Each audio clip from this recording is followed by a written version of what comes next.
This wonderful quilt was made in Ireland in 1843 by a young woman called Martha Bergin, probably as part of her dowry.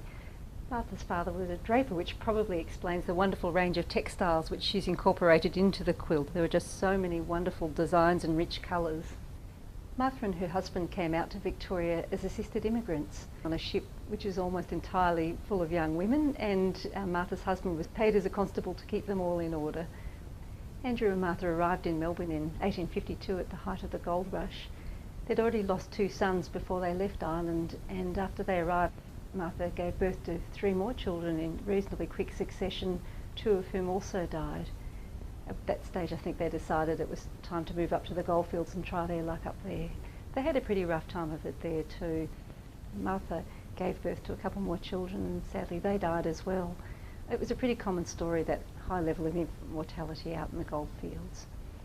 Eventually the family did do all right and they were able to buy a farm and lived to a reasonably ripe old age. Martha's one surviving son really adored his mother, and I think he must have really treasured this quilt which she'd made as a young girl. And the quilt was actually passed down through generations of the same family and was donated to the museum only 2 years ago, so after about 170 years. For us it's one of the absolute treasures of the collection and a really important link to Melbourne and Victoria's gold rush period.